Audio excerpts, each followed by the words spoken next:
Coming up on tonight's show, we'll talk about how Clojure deals with parallelism and mutable state from chapters 3 and 4 of 7 concurrency models in 7 weeks. This is Change Mode, episode number 9, recorded October 29th, 2014. Concurrency models, chapter 3. Welcome to Change Mode, episode number 9. Today we're going to talk about chapters 3 and 4, special double bonus chapter episode of the 7 concurrency models in 7 weeks book by Paul Butcher. I almost said Blutcher. I thought you were going to say Paul Blart. So, before we get started, just a reminder, you can find all of the Change Mode shows at changemo.de with our fancy vanity URL. You can also follow us at Change Mode Show, at Change Mode Show on Twitter. Colby, how are you? I may have just spilled tea. Not really. I mostly contained that disaster. I'm pretty good. I wonder, do you know? Will they be releasing a .change mode URL in the batch of new URLs? There's .car and .apartment and .rent. Could we get change mode? That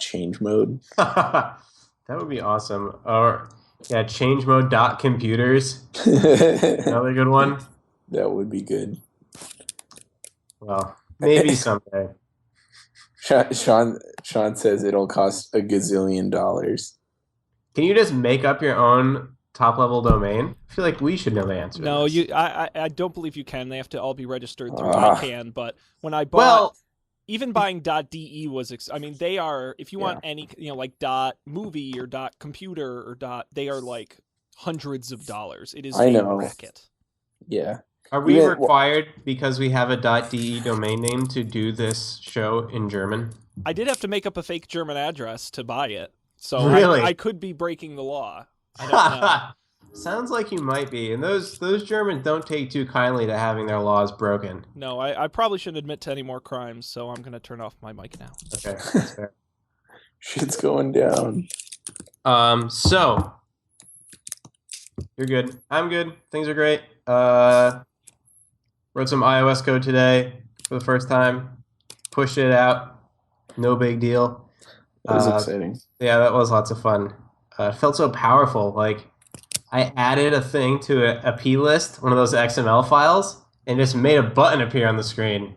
It's like, holy smokes. The programming felt so real. It felt like I was really doing something, like things were happening. Whereas sometimes I'm programming and I don't really know, I can't see any changes. You gotta log it out. This was for real. That's cool. This was some serious stuff. I feel like most of the time when I'm writing JavaScript, I feel like something is happening, but it's usually not the thing that I want to be.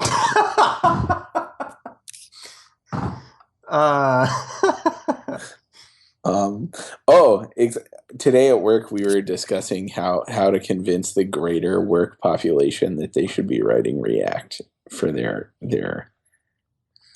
JavaScripts instead of. Was the answer a really cool hip hop dance, lunch and learn, interpretive dance? No, it wasn't. Oh. But I wish it was. Is that what you had? No. But again, I wish I had that. Yeah. Our version of that was exactly 5-minute at most, I think less than that, presentation to the entire engineering organization that was basically yeah, you should do this thing, and then some tips. Nice. Also, my Arduino starter kit arrived in the mail today. Oh yeah, did you already? Yeah, explain your plans for that. So this week the fucking MBTA opened green line real-time tracking data. So really? It's only when the train is above ground, which is where I live. So it's basically moot. My original plan because the green line did not have real-time tracking data, and because I'm 3 stops from the end of the E line, or 2 stops from the end of the E line, at which point the E line just like loops around and comes back. So my plan, like, you can feel the train in the apartment when it goes by, like it kind of rumbles, like everything sort of vibrates a little. So my plan was to use the Arduino to measure that vibration to know, so I can know when the train went by the other way and be told by computers that I should get my shit together and go walk out to the train stop and get on. Because I'm pretty sure that when it goes by this way, that is the perfect time for me to leave to get there for when it loops around and comes back. So that was my plan. But now I don't really have to do that because I can know when the train is coming on the internet. So you could verify your assumption that is the perfect time to leave. That's true. That is true. Because you could check it against when the other thing will say that it's arriving at the station that you're leaving from. That's true. I mean, this does I feel like if I still wanted to do this just to see if I could, having the actual data smoothed out some like ambiguities that I was worried about having to deal with, like knowing which direction the train that was passing was going. Yep. I was sort of assuming that I could guess, like, okay, a train went that way, so it has to be coming, or something. Like if I timed it well enough, I could be sure that there were no trains beyond my house, and so any train coming by would be coming like outbound. Yep. And about to loop back inbound. But I didn't get there. I also had to learn to like Arduino and circuit and all that stuff before I can do anything like this. Yeah. And speaking of things that feel like real programming. Yeah, I'm excited because, I mean, comparatively, like, I feel like I've never done anything real. I've never done hardware programming. Like, that's cool.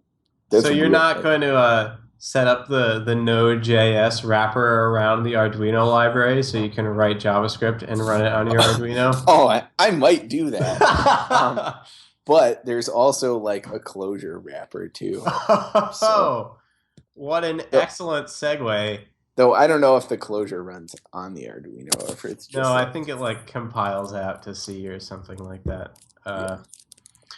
But speaking of closure, today we're going to talk about 2 chapters, functional programming, and then what was the title of the second chapter? All I wrote was chapter 4. Basically, functional programming part 2, more specific. I can see it. It is the closure way, separating identity from state. Yeah. More specific to closure. When we last left you, dear reader, we said about threads, if it hurts, stop doing it. And today, that is exactly what we're going to do. So, functional programming, it's a huge, huge paradigm in programming.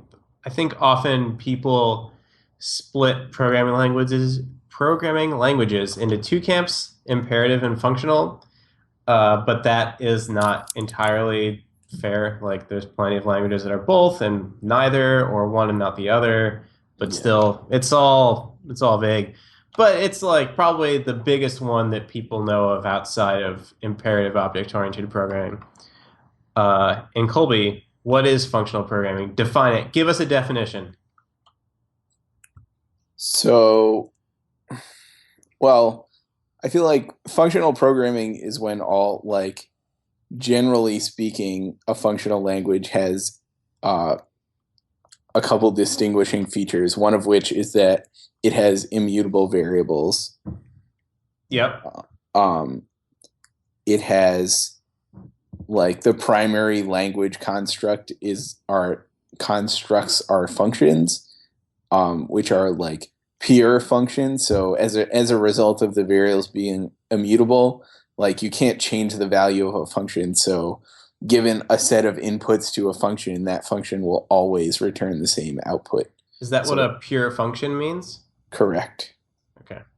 And that's, so for example, if you're talking about React, that's what a pure React component is. A React component with no state is pure in that it will return the same output for the given inputs. Crazy. Indeed. Sometimes that is hard to do. So we've got pure functions, immutable variables. Anything else that comes to mind?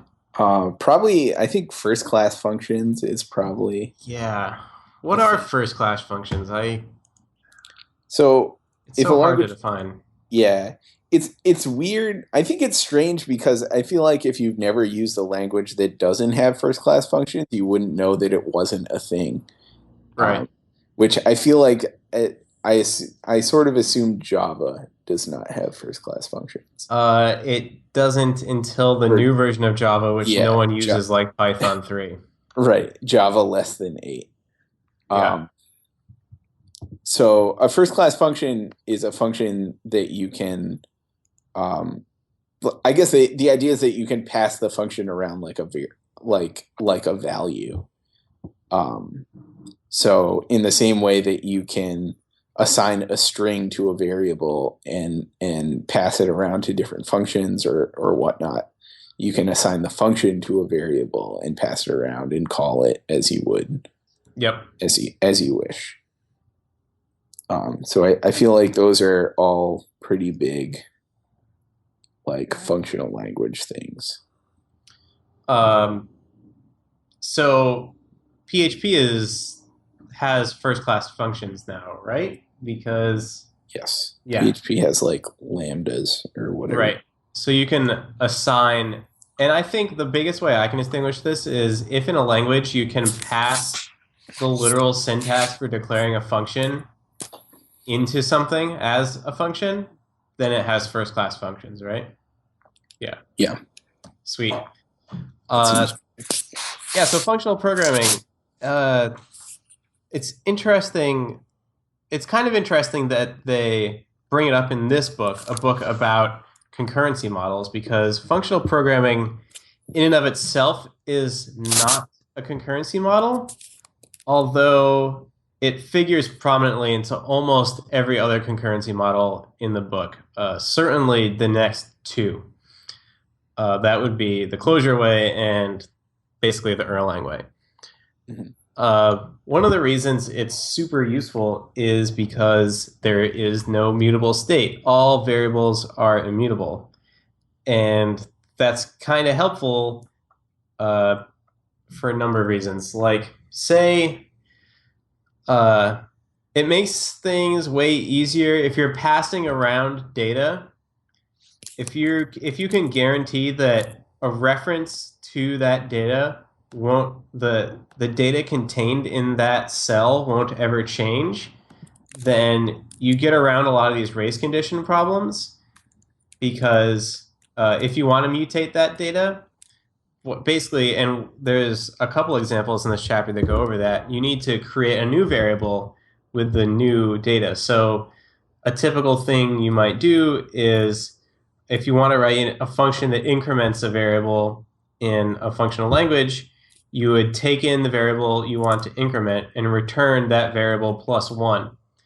And the caller would be responsible for using that new value, but the original value never changed.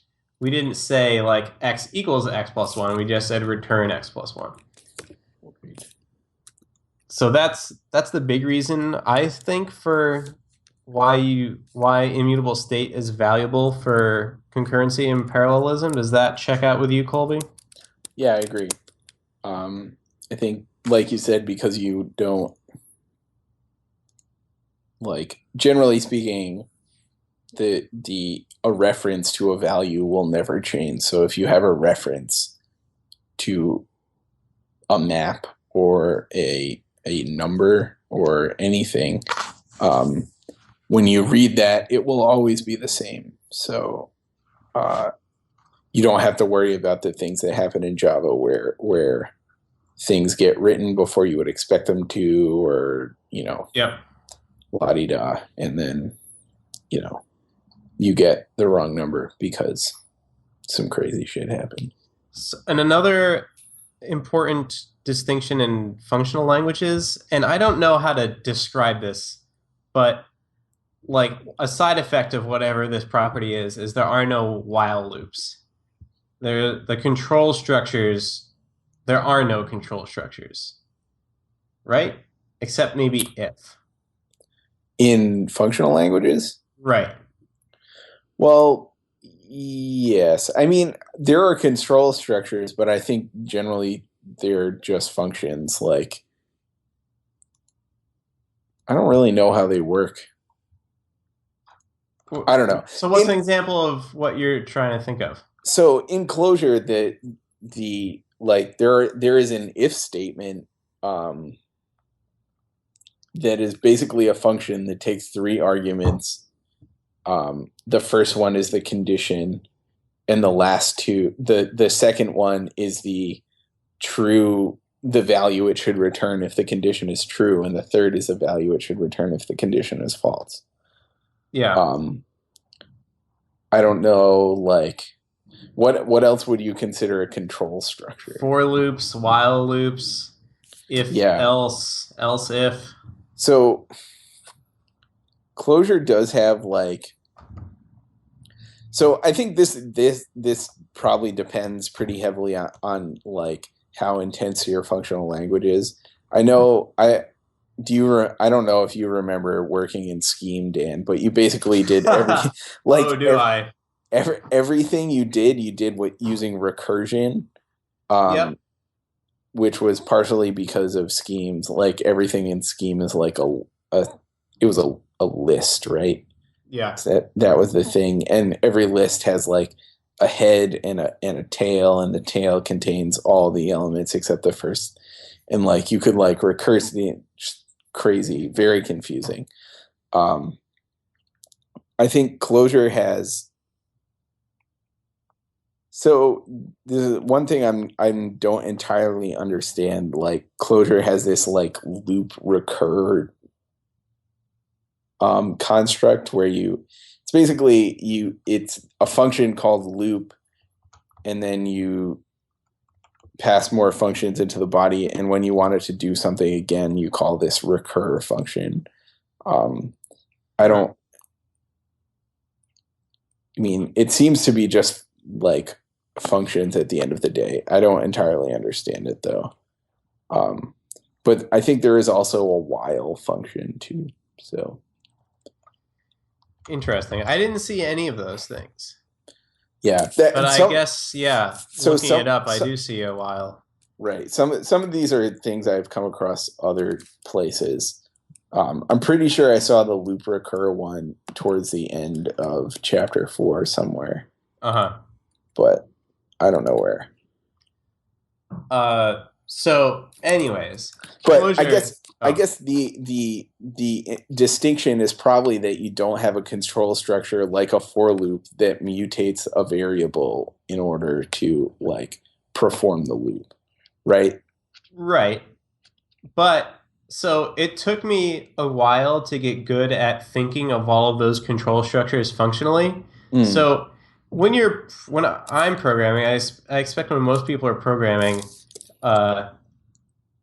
people often talk about how when you've learned enough languages, you stop thinking about the specifics of the language and you start thinking about the concepts. So you'll think of a thing you need to do, and you'll think to yourself, I need a for loop if all you've done is imperative programming.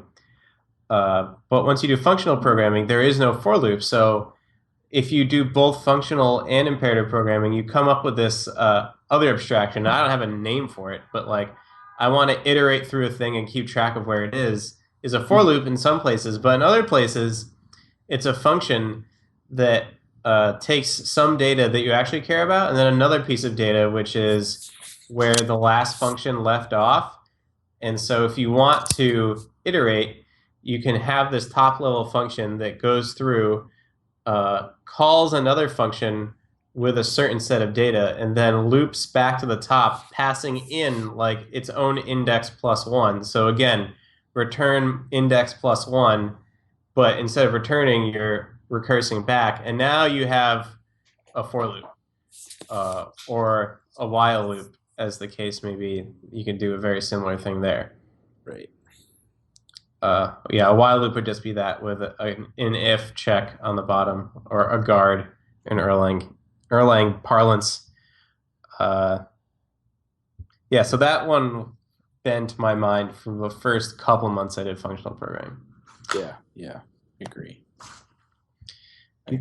Here we have written, Colby, fold and impure. Why did we write impure? Oh, so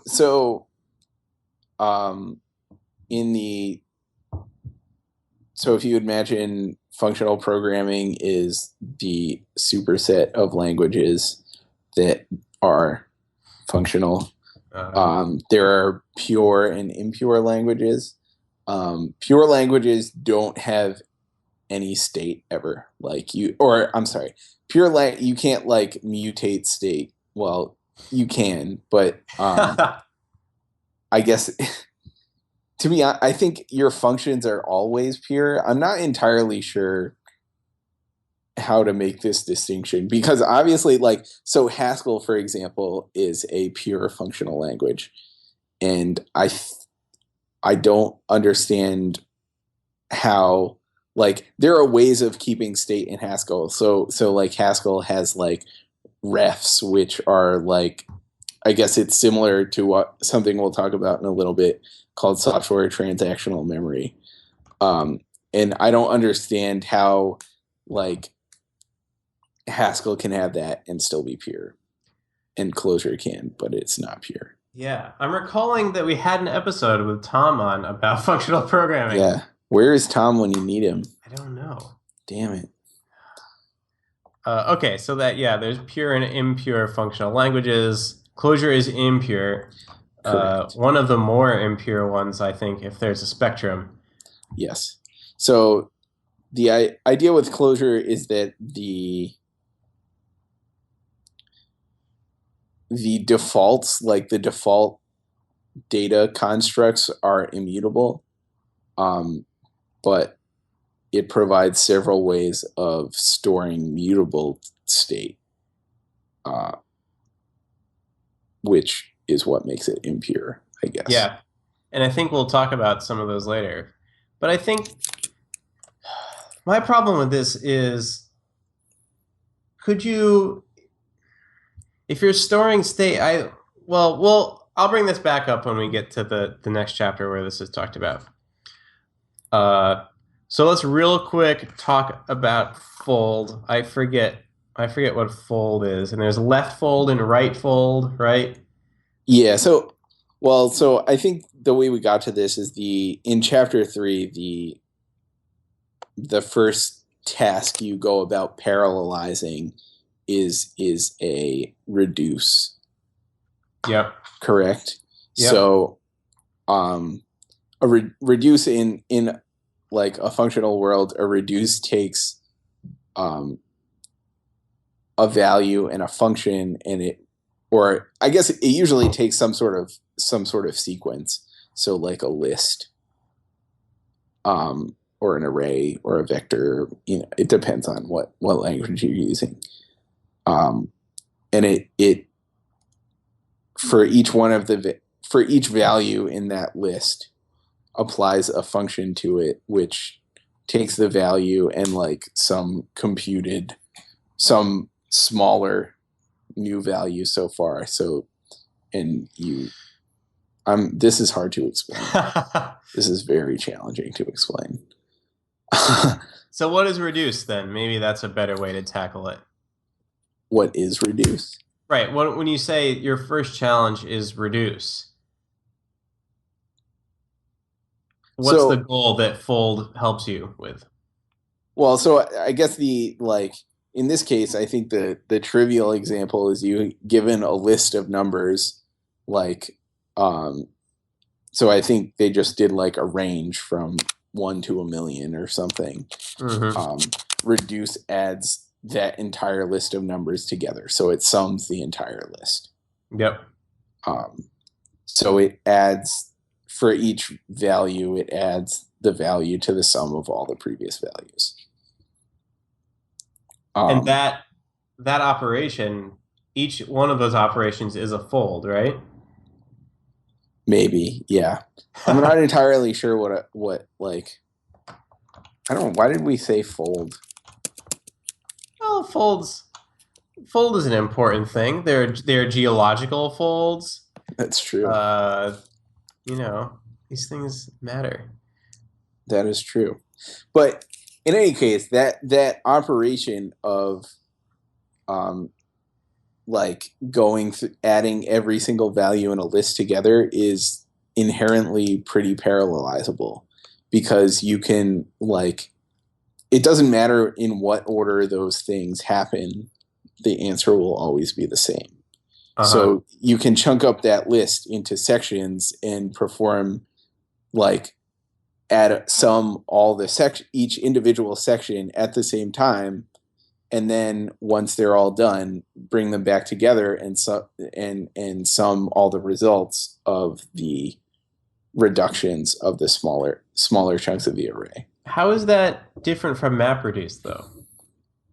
Because it sounds like the map function is summing the chunks, and the reduce function is summing the results from all those maps. Because then you reduce down to one value, right? Yeah, I mean, I think that's basically MapReduce. Yeah. I guess MapReduce is kind of an overloaded term, but yeah. But in general, yes, that's what it means. Sure. Cool. Then in chapter 3, I think we do the classic word count thing, which is, just to bring a full circle here, MapReduce. That's also the classic, like, HDFS intro to Hadoop job problem. Oh, interesting. Have you ever done one of those? Like, if you've ever, yeah. No, I haven't. If you ever use Hadoop, that'll probably be your first job. Maybe if I don't. So you, like, take a Wikipedia, or you take all of Wikipedia, and you do a word count. Like, that's big data. You couldn't just, you'd have to write data. Yeah, you'd have to write a pretty efficient program to do that. But with MapReduce, if you have enough cores, each core takes a document, a section, a paragraph, a sentence, counts the words, and then the reduce step is to take those two sides and add the keys together. So, like, there's the key with, like, a bajillion results in it on the left-hand side, and another the key with another bajillion results, and you add them together. Now you have 2 bajillion thes. Right. So word count, pretty straightforward. I think in this case, they did the first 100,000 pages of Wikipedia. Am I correct? Yeah, so we should say that we couldn't get... I was using Light Table, and then I found out that Colby was using Light Table, and neither of us could get the web stuff to work, right? Yeah. To be honest, I didn't even try. I saw that there were, like, other dependencies, and I didn't even bother. I went so far as to set up Light Table, and you can point it at the closure equivalent of the bundle file in Ruby, and it did some work, and then I had what I thought was an environment, but when I tried, I would run the examples, and then, like, nothing would happen, because there's no output. It generates a web server, but it also finished execution, and I couldn't go to the web server it was supposed to start, so I don't know. Yeah. It's also kind of hard to, like, dive into a programming language you've never used, I guess. Yes, totally. Yeah. Other than that, though, I should add that to my picks list, but aside from that stuff, Light Table was amazing. Yeah. Like, you just type stuff in and execute it inline, and if it's wrong, you fix it and execute it. It's crazy. Like, you can... I don't know. If anyone hasn't heard of this, you could check it out, but it's like an IDE. And basically specifically for Clojure. I think you can run Clojure, ClojureScript, or JavaScript. Oh, there's plugins for Python and a couple others, whoa. I think, too. Cool. Yeah. Nice. But it's basically like you can go line by line in your code and you hit Command Enter to evaluate that line or function. So yeah. And you can even, what was it called? The insta-REPL mode, where every line you type gets automatically evaluated without you having to do anything at all. That's what I ended up sticking with. Oh, that's cool. I really liked it, though. I think it's really nice for like messing around with a language you don't understand. Because one, it's like it's got the syntax highlighting, and like for Clojure is a Lisp, so there's lots of parens and it does paren matching and stuff.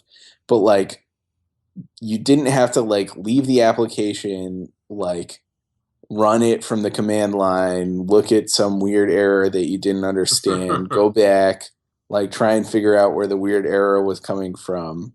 Like it does a lot of the work for you, and to get that like syntax or like missing, undefined thing error in line, like right where the problem is pretty cool. Yeah. That's pretty cool. Yeah. In fact, like I love me some Vim, and I think you do too, Colby. Yeah. And today, when I was doing the iOS stuff, I was working with someone as I was finishing it up just to make sure it was cool.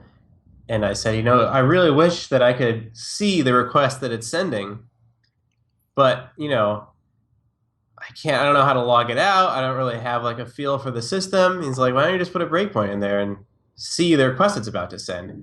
It's like, oh, that's right. We're in an IDE and we can do all these things, and we can look at what the callers and the callees for are of everything. We can set breakpoints. We can. It was magical. And the diff, I'll also say the diff view in Xcode is amazing. I don't know if you've ever used this, but it like has the side by side, and it like opens up like almost like an iMessage bubble to like show you what's in one and the other. It was great. I think that I think on your Mac there's just like a diff tool that you can use outside of iMessage with arbitrary files. Outside of Xcode. Yes, yeah. But yeah, I've seen that. Yeah. Also, a brief side note to lament how sad I am that our GitHub Enterprise instance does not yet have those much touted side-by-side diff views that the internet talked about a while ago on GitHub. And that makes every day I get sad, and I just don't really read a pull request because I can't fucking understand it. Interesting. So I've never really used side-by-side diff, but I noticed that Fabricator is also all about the side-by-side diff, the Facebook GitHub, basically. Compared to Fabricator, GitHub is like, I don't know. I can't think of an appropriate analogy. Can you think of an appropriate one? It's like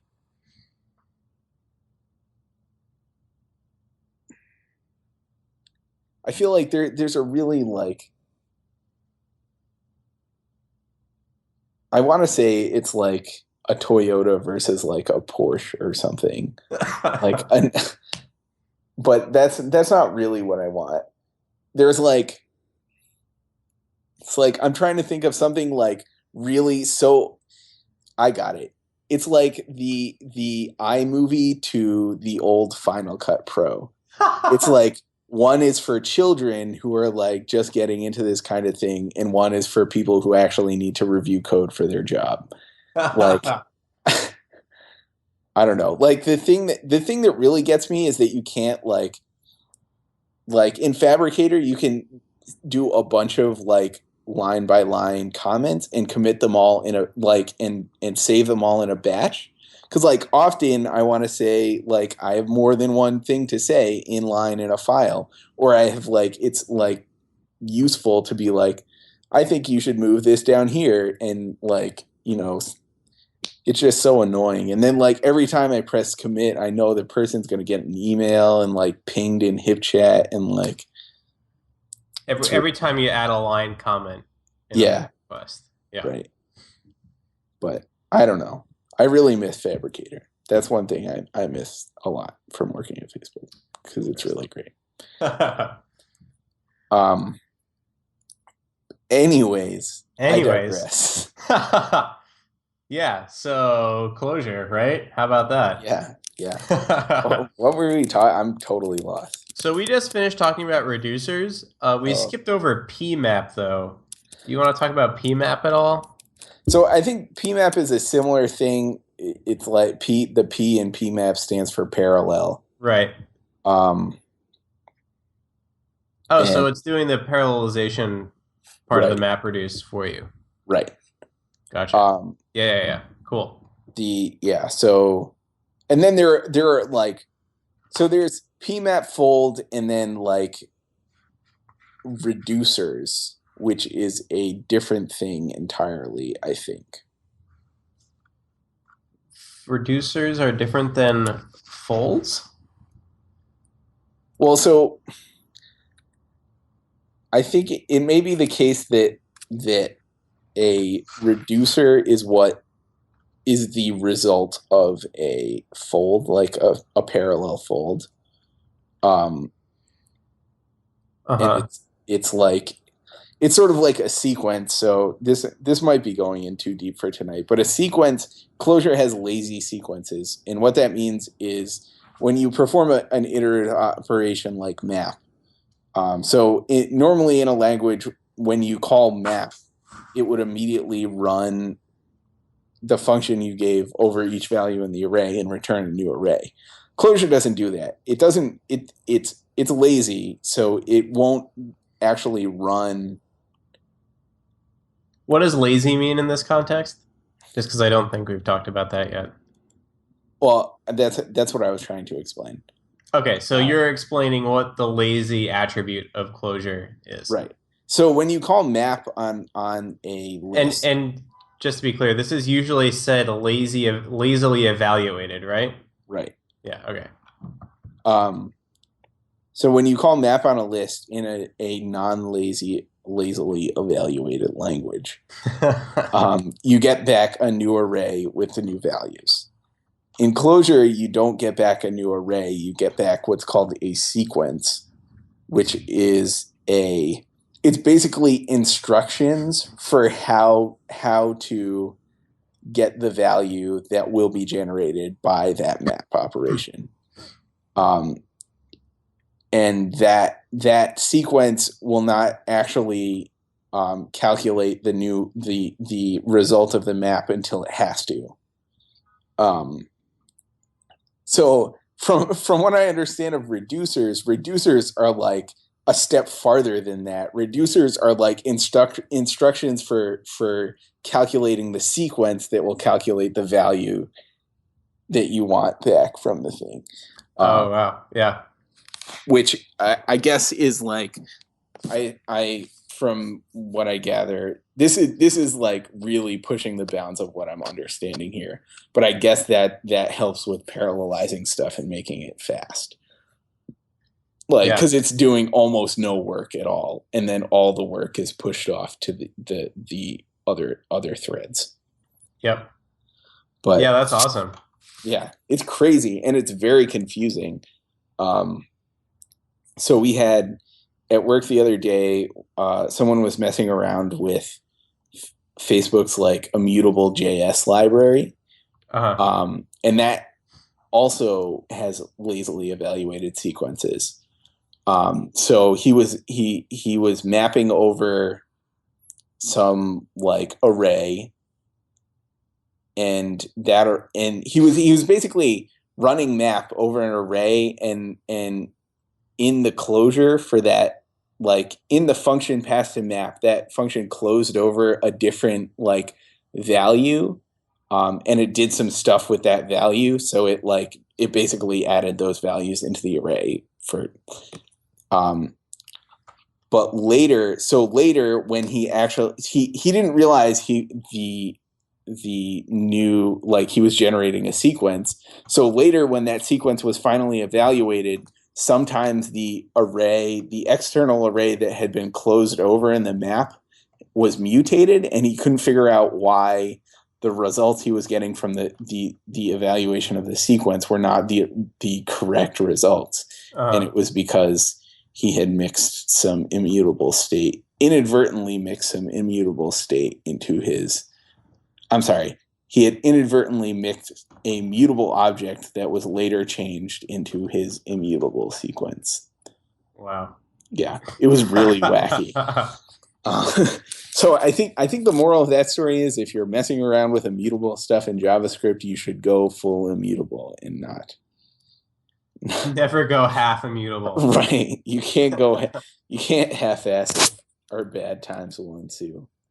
So my only question for you, Colby, is the opposite of a lazily evaluated language an industriously evaluated language?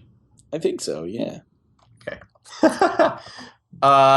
Cool. We're running out of time. Let's skip ahead to chapter 4 before. Whoa. Yeah. We talked so much about functional, got so excited. Futures and promises, real quick though, in chapter 3. I don't really know what promises are. Maybe you can explain, but futures are awesome. So a future, and I use this all the time, is, and I'll give the example we use. So say you have a thread that's going to do some work, and you pass to it an array, but you don't know how long it will take. So you're going to pass it an array, and the thread, the worker, the thing will mutate that array, but you don't know how long it will take. So instead of having the thing wait until it finishes all of them to return it, it could return immediately an array of futures. And then you can keep going along and using these values as if they would be what you expect them to be when the thing is done with them. And what a future does is, when you call it and it hasn't resolved yet to the thing that it's supposed to resolve to, this is really confusing also. So the exact example here is, we pass an array of URLs to a thing, and we say, call all of these URLs and get me the result. But that can take a long time depending on how big that list is. And some will be ready a lot sooner than others, because some endpoints are like, take 5 milliseconds to return, others take 200. So instead of waiting, the thing returns an array of futures, and we can use all of those things as if they were results from those endpoints. But if we haven't gotten the result yet, it'll just block until we get it. So that's what a future is. Futures are super, super awesome. But promises, we don't use those, I think, and that's a JavaScript thing, or soon will be, right? Yeah, so, well, I mean, I guess it was probably a general functional yeah. first. But yeah, so promises are, I believe, included in the ECMAScript 6 spec. So soon enough, they'll be native. But you can use promises, like, there are many libraries for doing it. Like, we use one called Q. There are others that like match the ES6, that are like a polyfill for the ES6 promise. But they're pretty similar. I think they're a little bit slightly less magic-y. So a promise is basically a value. It's like a placeholder value, or it's like I'm trying to describe it in a way that is different from what you said about futures, but it's basically, if you have a value, like, say, like a JSON blob that you need to fetch from a Twitter API, right? You want to get a tweet from the Twitter API, and we can talk about this in JavaScript. And so to get that tweet, you need to make a network request. So the normal JavaScript way to handle this is to pass like a callback to the network request that will be run once that request completes. But if you're using a promise, instead you would like from the function that makes the network request, you would return this promise, which is basically it's just an object with a method, a then method, so THEN, and you can call the then method and then pass a function to it, and that function will be executed when the network request completes. So, and it's similar to a future in that you can even after the request completes, you can continue passing around that promise and calling then on it. So it ends up being like it's a really useful way to like cache asynchronous operations. Like, I mean, cache is maybe not a bad word, but like make sure you're only doing them once. Like you can pass around, you can keep a promise in like a hash and use it later. And it ends up being nice to like not have to worry about whether it's there or not. It's cool. So is it fair to say that so a future is read only, and it's wrapping a value that might not yet be computed, and a promise is exactly the same, but you can also write into it, so it's sort of going in the other direction. No, I don't think so. Okay. To be honest, I don't entirely recall what the difference between a future and a promise in Clojure was. That's what Stack Overflow told me. You can write it. I mean, maybe that is what it is, and I'm just not understanding it. But no worries. We can come back to it next week. Follow up. Cool. So, chapter 4. Chapter 4 is like super specific Clojure features that support concurrency. And in chapter 4, we see the return of the atom. And just to recount, I told myself that I would remember what an atom was this time. An atomic value. So its value doesn't change. Its value doesn't change. If you want to change it, you have to swap it out with a new value. Right? Yeah. Right. Which is just like the Java atomic concurrent.atomic thing that we saw in the first 2 chapters. Yes. In fact, I believe according to the book, Clojure's atom is based on that Java. Right. I don't know if we mentioned this. Clojure runs on the JVM. Yeah. So when you're writing Clojure, it's that is Java. Like it's implemented in Java, I guess.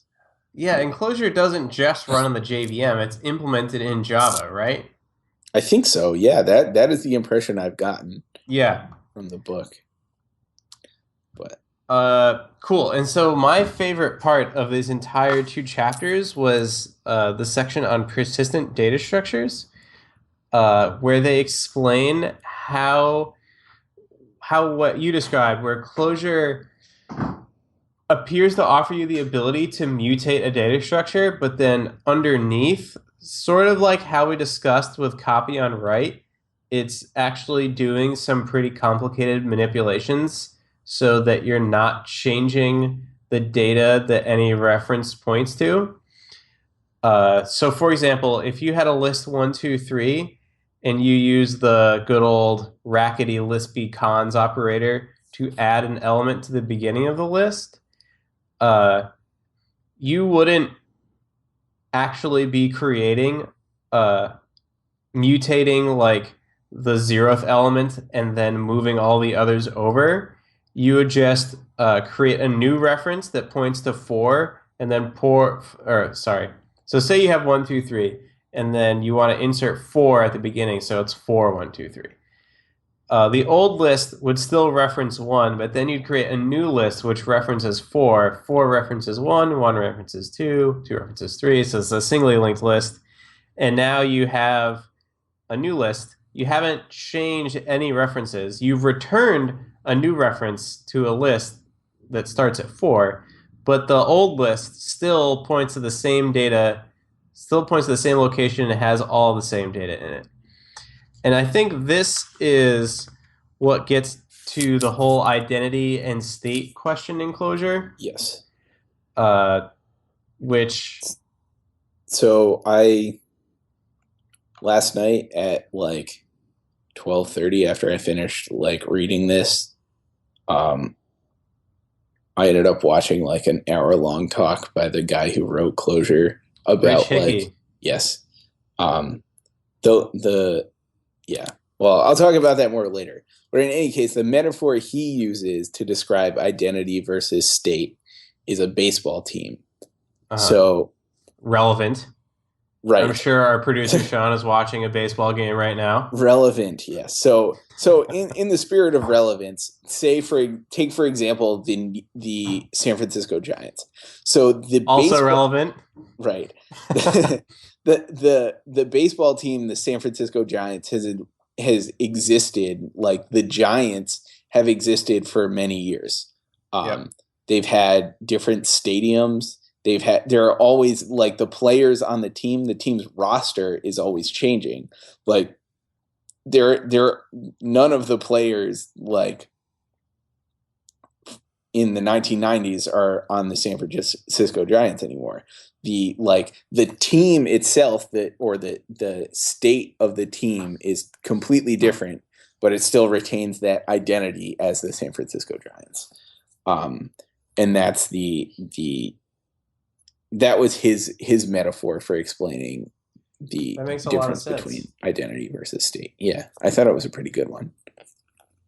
So I like that a lot better than the fuel level one here. So here they say like the identity fuel level in your car is one thing, but the state of it is constantly changing.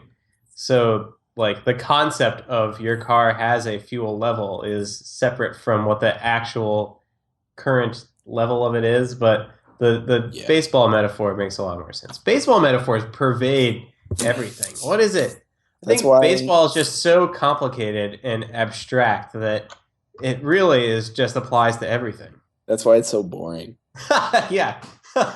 And great. It's all something we've seen before. We were all playing baseball at some point today. We didn't even realize it. All of this has happened before. What happened again? Cool. So yeah, that's one of the big tenets of Closure is identity versus state.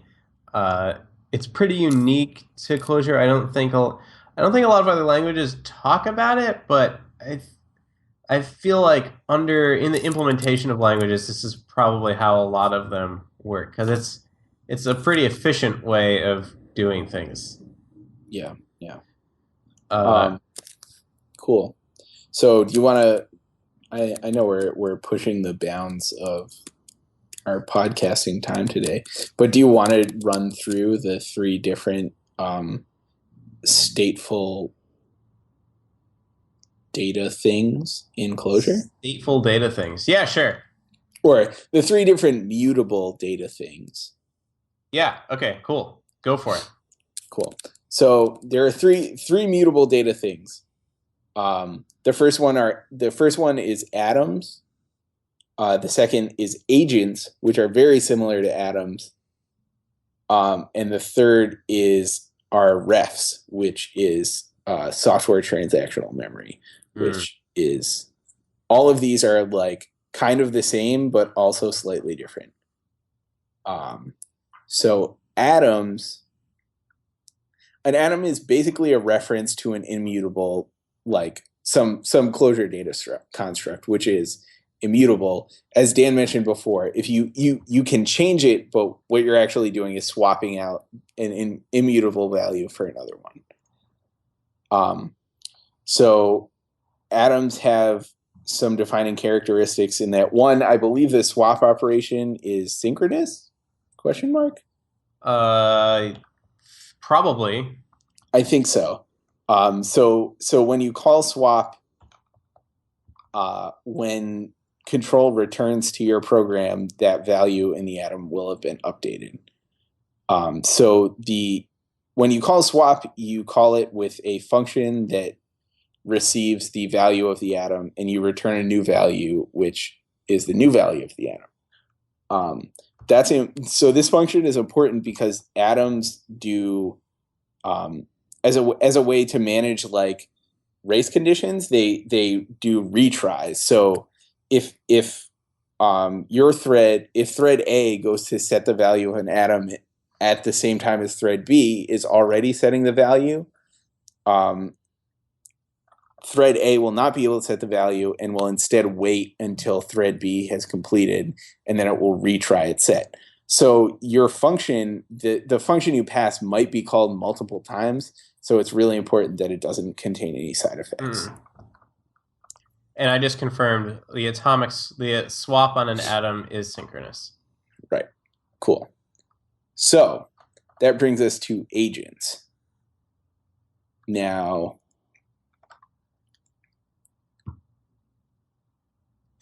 agents are a lot like atoms. You define them in the same way. The difference is that it has different methods for one. So with an agent, instead of swap, you use send. And you similarly you give pass send a function which receives a value and returns a new value. The difference with agents is that the send is an asynchronous operation. So, and it's asynchronous because agents behave in the exact opposite way of atoms in that they don't do retries. So your agent's function will block. It will wait until there's no longer a conflict and it can safely update the value of the agent and then return. And I believe it will block until you try, or I believe it will return, and then when you try and dereference the value in the agent, it will block until then. So these are all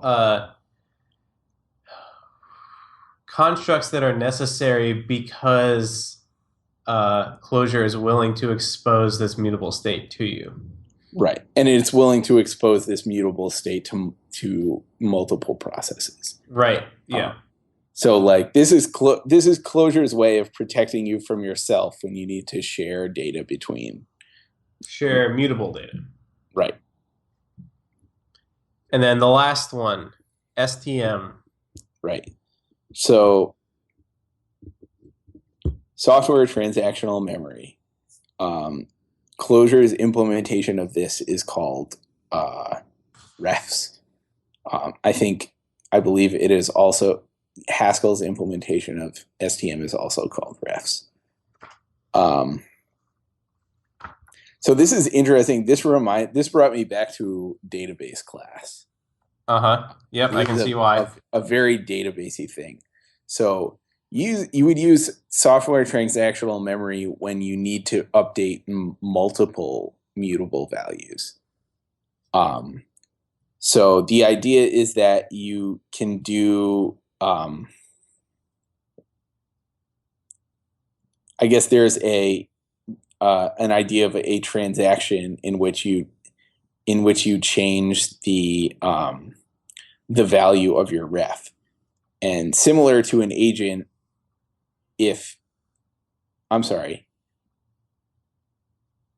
similar to an atom, if any one of those alter. So back up just a little bit. Sure. The function to change a ref is called alter. So if you're in this transaction block that you open with a function called doSync, when the alter function, if an alter function tries to run on the ref and fails because another function is running on that ref, that entire block will fail, and none of those changes will be propagated. So different, and in the case that, so I believe refs also do retries. So there are different things that could cause your transaction to fail. One would be that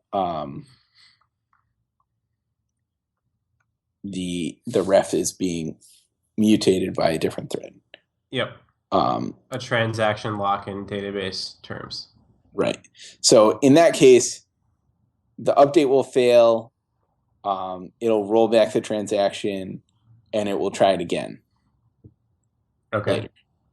Later. The other case is that one of your alter statements errors out for whatever reason. This might be because the value you passed didn't validate. So there's Clojure includes a construct in all three of these things for validating the data that gets passed in. So it could be something as simple as saying this is a number, or this is a number greater than 0, or this is the string, I don't know, San Francisco Giants or something. Yep. So that could cause a transaction to fail. And so if any one of those operations fails, all of them will be rolled back. So you can never get into a situation where you partially applied a state update, which would be really bad. And obviously this is a pretty common thing in databases. Yeah. Another interesting note is that the agent send function is also transactionally aware. So you can use an agent send function in a do sync block if you need to update multiple agents. Cool. Yeah, which is pretty cool. So has anyone written a database in Clojure yet? Well, so we can talk about that in the picks section. Oh, well, we are out of time, so I guess it's time for picks. Colby, tell me about a database written in Clojure. Sweet. So I actually have 2 picks. Whoa. Both stemming from, I got really into this last night. I don't know if you noticed. The 12:30 thing kind of tipped me off, and then an hour-long Rich Hickey. Right. And I was exhausted today as a consequence, but it was worth it. So let me see here. All right, I'm going to start with my second pick, the second pick on the list first. So my first but second pick is a blog post on how Clojure implements persistent vectors. So arrays. A vector is an array, yes. But so it's how it does that structural sharing and immutable stuff with vectors, and it's really cool. So if you're at all interested, you could check it out. It's pretty clever. It's basically a tree. Surprise. But it was a pretty interesting read. It wasn't too there are really nice pictures. For a random blog post. So I enjoyed that. I read it on the train. So I would I don't know, add it to your Instapaper or something. I just did. Excellent. Cool. And so the second one was a talk by Rich Hickey, who is the guy who wrote Clojure, about his new thing, which is called Datomic, and it's a database written in Clojure. And as you may or may not expect, this database mimics Clojure's identity state thing. So it's basically an immutable database. So all data, it basically stores data over time. So it's 3-dimensional, I guess you might, in a way. Okay. It keeps a log of all the data. Right. And that log is queryable. Is that backlog of data. So you can run queries over slices in time, or you could go back in time to, some arbitrary day where you wanted to know what your database looked like on that day. And the whole database is written in Clojure. And in the talk, he goes through all the different parts and how they did it, and how certain things work, and some interesting implications of doing things this way. That's pretty interesting. Excuse me. So I've been reading. I was prompted to read about it a little more, and I did a bit this morning, but I was really tired, so it wasn't sinking in. But it seems to be the case that Datomic can sit on top of many different persistence layers. So you could use Datomic in memory, or you can use a version of Datomic that writes to disk, or you can use a version that writes to various other databases, like it could write to Rioc, or like Amazon's DynamoDB, or a bunch of things. So it seems like really wacky cool. Like it seems like a really neat idea. And I'm definitely gonna look into it more. It is like a business. So there's like a free tier of the database that has some limits. But in any case, the talk is really interesting, and if you're at all into database things or familiar with database terms, you should check it out. It's a little heavy, so if you have no idea, you might be like, what the fuck is he talking about? But he's like, he seems to give a lot of talks, so I think he's pretty well practiced. Yeah, his talks are really good. Yeah. So while he is clearly very smart, he's also very like articulate and deliberate in his explanations. Yep. So definitely cool. Cool. So my pick, quick one, bracketed paste mode. So this is a Vim plugin. You know how you have to do set paste in Vim before you paste something in, otherwise the indentation gets all messed up? I do. It sucks. Yeah, this does that for you automatically. How? I don't know. I don't know how it works, but it does. That you seems install this impossible. plugin, you never have to use set paste ever again. It detects when you're pasting, and it just does the right thing. Wow, I'm installing it right now. Yeah, it's great. You can get that at cirw.in/blog/bracketed-paste, or you can just look up Vim bracketed paste. It's Vim bracketed paste on the GitHubs as well. So that's all for us.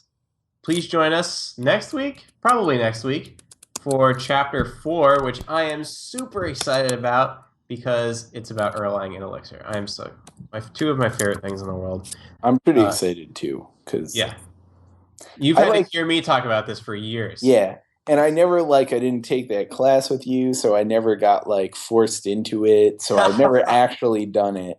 Yeah, but like, it just sounds so cool.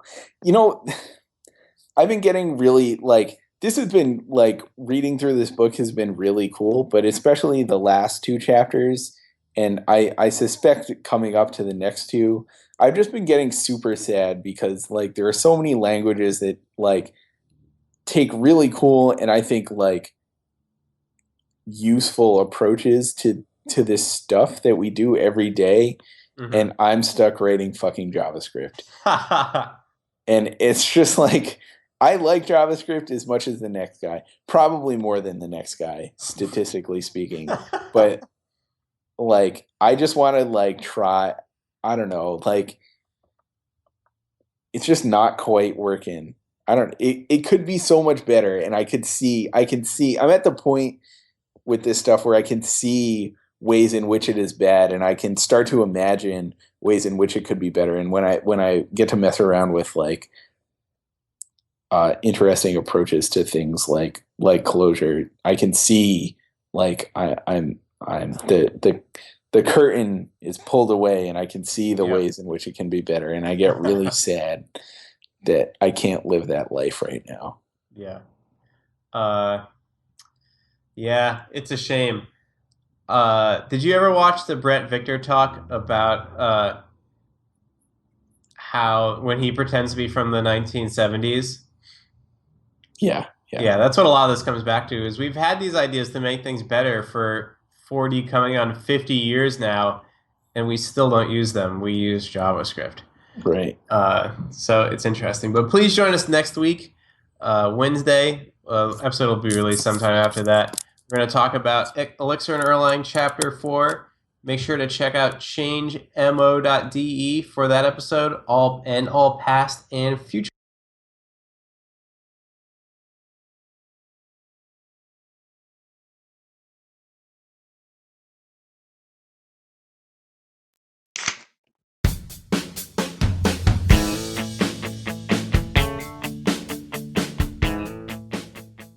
This show is brewed fresh weekly by the Coffee and Beer Podcast Network. Get all our shows at our website, coffeeandbeer.tv.